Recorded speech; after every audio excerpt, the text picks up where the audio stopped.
Elon Musk एक ऐसा नाम है जो जुनून, कड़ी मेहनत और कामयाबी का प्रतीक है। मेहनत हर इंसान अपनी जिंदगी में करता है, लेकिन जब मेहनत, जुनून और एक नया आइडिया के साथ आगे चलती है, तब कुछ ऐसा देखने को मिलता है जो दुनिया को अचंभित कर देता है।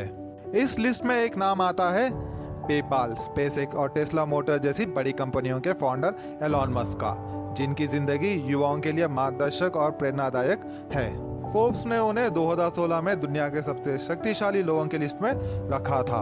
अर्थीय life of Elon Musk. Elon Musk का जन्म 28 जून 1971 को साउथ अफ्रीका के पिटोरिया में हुआ था। वो तीनों बच्चों में सबसे बड़े थे। उनके पिता एलॉन मस्क एक ब्रिटिश मुल्क दक्षिण अफ्रीकी थे और वो पेशे से एक इंजीनियर थे।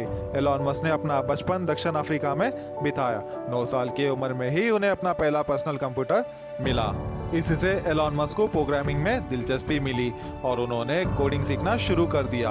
12 वर्ष की उम्र में ही उन्होंने अपनी पहली कंप्यूटर गेम ब्लास्टर बनाई, जिसे बेचकर उन्होंने $500 कमाए। जिस तरह हर सक्सेसफुल इंसान की जिंदगी में कुछ ऐसी घटनाएं घटती है जो भविष्य में उनके लिए मील का पत्थर साबित होती है। ऐसी कुछ घटनाएं एलॉन मस्क की जिंदगी में भी घटी, जिसके बाद उन्हें सफलता की दिशा प्राप्त हुई।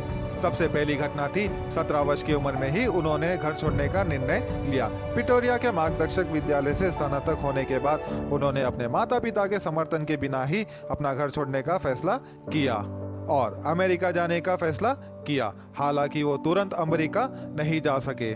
1989 में एलॉन मस्क अपनी मां के रिश्तेदारों के पास कनाडा चले गए और कनाडा की नागरिकता प्राप्त करने के बाद एलॉन मस्क ओंटारियो गए। पैसों की कमी के कारण उन्होंने कम वेतन पे काम करना शुरू कर दिया। 19 साल की उम्र में उन्होंने किंगस्टन ओंटारियो में क्वींस यूनिवर्सिटी में प्रवेश किया और एलॉन मस्क 2 साल ओंटारियो में अध्ययन किया और फिर अंत में उनका सपना सच हो गया।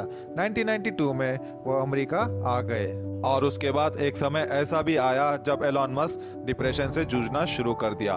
तब उन्होंने दार्शनिक और धार्मिक साहित्यों को साकर्य रूप से समझना शुरू कर दिया। लेकिन सबसे मूल्यवान सबक उन्होंने डगलस एडम्स की किताब हिचहिकर्स गाइड टू द गैलेक्सी से सीखा। एलॉन मस्क ने सीखा कि सबसे मुश्किल चीज सही सवालों के साथ अपने आप को पेश करना है और जिस दिन उन्होंने ऐसा करना शुरू किया, बाकी सब उन्हें आसानी से प्राप्त होने लगा। एलॉन मस्क कहते हैं, जब मैं कॉलेज में था, मैं उन चीजों में शामिल होना चाहता था जो दुनिया को बदल सके। और एलॉन मस्क ने सोचा कि इंसान को सही सवाल पूछना और उनका जवाब पाने के लिए अपने चेतनाओं की सीमाओं का विस्तार करना होगा और इस तरह उन्होंने अपने सवाल पाए, किस चीज का इंसान पर भविष्य में सबसे ज्यादा प्रभाव होगा।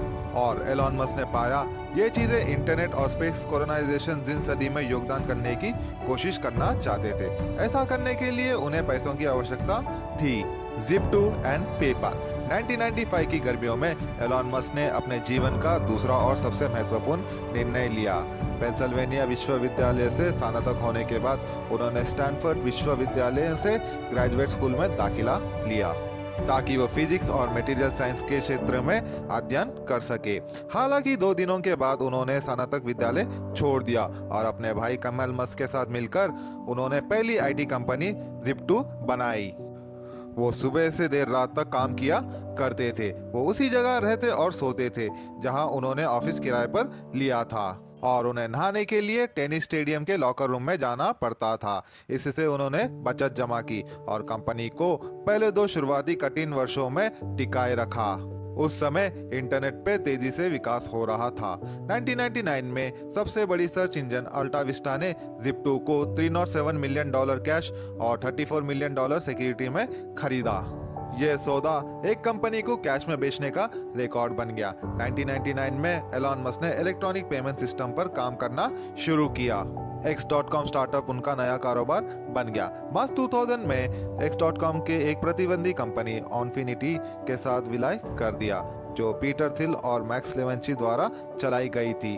और 2001 में विलय के बाद X.com का नाम बदलकर पेपाल रखा गया और एलॉन मस्क को पेपाल का सीईओ बना दिया गया। अक्टूबर 2002 में पेपाल को ईबे द्वारा $1.5 बिलियन में खरीद लिया गया। बिक्री के पहले एलॉन मस्क का पेपाल में 11% स्टॉक था। Founder of SpaceX. पेपाल के बाद मस्क का अगला पड़ाव अंतरिक्ष था। हालांकि इन सब के लिए उनके पास फॉर्मल एजुकेशन नहीं थी, लेकिन अपने लगन और मेहनत के जरिए उन्होंने इसका ज्ञान प्राप्त करना शुरू कर दिया था। एलॉन मस्क ने अपनी third company space exploration technologies corporation यानी स्पेसएक्स की स्थापना की, जिसमें उनका टारगेट कमर्शियल स्पेस ट्रैवल के लिए अंतरिक्ष यान का निर्माण करना था और मंगल ग्रह पर इंसानों को रहने की जगह बनाना था। अब इसमें मेन प्रॉब्लम प्रोजेक्ट पे लगने वाली पार्ट्स बहुत एक्सपेंसिव थे और मस्क ने रशियन फेडरेशन के साथ इसके बारे में चर्चा की, लेकिन यहाँ पर बात नहीं बन पाई। इसके बाद एलॉन मस्क अपने रीयूजेबल रॉकेट और स्पेसशिप के आइडिया के साथ दुनिया के सामने आए। उन्होंने अपने खुद का रॉकेट का डिजाइन को निर्माण करना शुरू कर दिया। एलॉन मस्क का मुख्य लक्ष्य था कि कम लागत में ना सिर्फ रॉकेट को ऑर्बिट में पहुंचाया जाए, लेकिन उसका रीयूज भी किया जा सके। 2006 से 2008 के बीच उनके पहले 3 उड़ान के प्रयास फेल हो गए। 28 दिसंबर 2008 को चौथे प्रयास के दौरान फैल्कन 1 अनंत ऑर्बिट में पहुंचा। यदि फोर्थ लॉन्च भी फेल हो जाता तो स्पेसएक्स कभी भी ऊपर नहीं आता। और फिर नासा इन उपलब्धियों से प्रभावित हुआ। नासा ने $1.6 बिलियन देकर स्पेसएक्स के साथ समझौता किया। टेस्ला मोटर्स 2003 में इंजीनियर मार्टिन और मार्क ने मिलकर टेस्ला मोटर्स की स्थापना की थी। शुरुआत में कंपनी ने खुद को इलेक्ट्रिक कार से पहले सीरियल निर्माता के रूप में स्थापित किया। एलॉन मस्क 2004 में इस प्रोजेक्ट में आए और उन्होंने इस प्रोजेक्ट में $17 मिलियन का इन्वेस्ट किया और उन्हें बोर्ड ऑफ डायरेक्टर का चेयरमैन बनाया गया। एलॉन मस्क ने अपनी पहली इलेक्ट्रिक कार डिजाइन करने में अहम योगदान दिया। नवंबर 2022 तक मस्क की टोटल नेटवर्थ $228 बिलियन के करीब है। फोर्ब्स ने अपनी सूची में एलॉन को दुनिया का पहला सबसे अमीर व्यक्ति के रूप में पेश किया है। दोस्तों, एलॉन मस्क की जिंदगी अपने आप में एक प्रेरणा है। उन्होंने उस फील्ड में अपना परिचय लहराया जिसमें उनके पास फॉर्मल लर्निंग भी नहीं थी, लेकिन अपनी व्हील पावर और लगन से बुक पढ़कर उन्होंने अपने ज्ञान के स्तर को उन सीमाओं तक पहुंचाया जिसकी कल्पना भी मुश्किल है। कई बार फेल होने के बाद भी उन्होंने हार नहीं मानी और अपने सपनों को पूरा किया। तो आज के लिए बस इतना ही। आई होप आपको ये वीडियो पसंद आया होगा। अगर आपको वीडियो पसंद आया होगा तो हमारे चैनल को सब्सक्राइब जरूर कीजिए और वीडियो को लाइक और शेयर जरूर कीजिए। आज के लिए बस इतना ही। धन्यवाद।